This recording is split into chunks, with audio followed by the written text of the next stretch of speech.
In the 1920s, women outlived men by a year.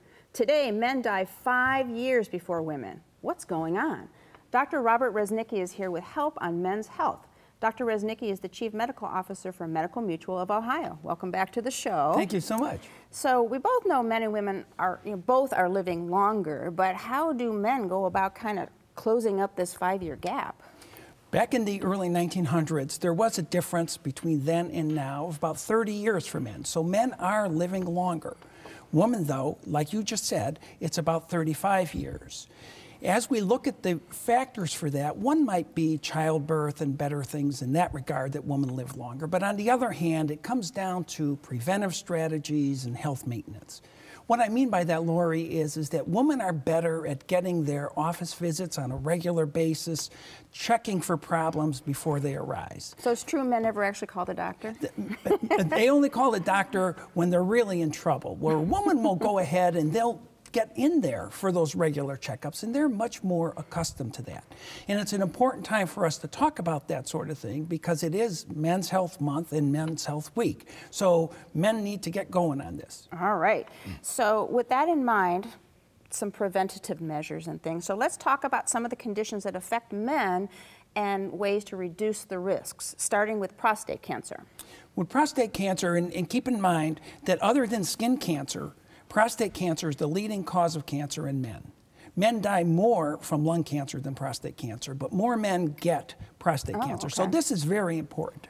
It sometimes can be very tricky or difficult to diagnose, but a physical exam on a regular basis can often help the provider know what's going on, and in certain situations they may do a screening blood test as well.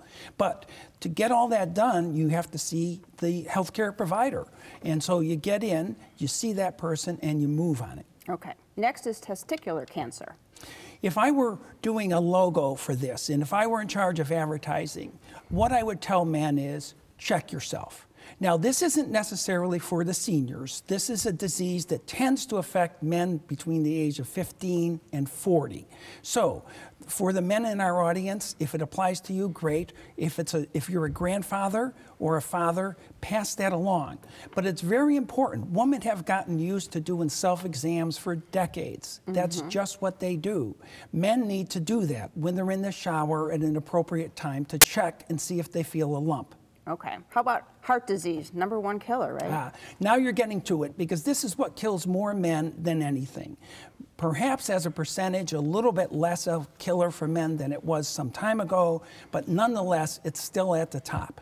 And when we look at it, there are certain things that seem very simple but can be very difficult to do. Exercise, stop smoking, watch that diet. These are things that women seem to have gotten better at doing than men. And it's very important that men pay attention to lower that blood pressure, lower that weight, because these are cardinal risks for heart disease and heart attacks. And one last one quickly, stress. Stress. And a little stress isn't a bad thing, right? Nothing personal, but you get a little stress being on your show, and that's a good thing. It helps you perform. On the other hand, like we said about check yourself, you need to know thyself. And in that case, what I mean is that if you are under a lot of stress, you need to do something about it. Science has shown that there are a lot of bad chemicals that are released when we have a lot of stress, and relaxation techniques. And women are even better about this. Yoga, Tai Chi, breathing exercises, muscular contractions that are then go through a relaxation phase. All of that is very important for men to work on to lower that blood pressure, lower those bad chemicals, and release some of the favorable chemicals like endorphins. Excellent. Great tips. While it's important for all of us to monitor and manage our health, men, this month is about you. Follow Dr. Rzewnicki's advice to reduce your risks so you'll live longer, happier lives. My thanks to Dr. Rzewnicki for joining us today. Thank you. Find out more about Medical Mutual of Ohio by visiting www.medmutual.com/go or call 1-844-606-5387.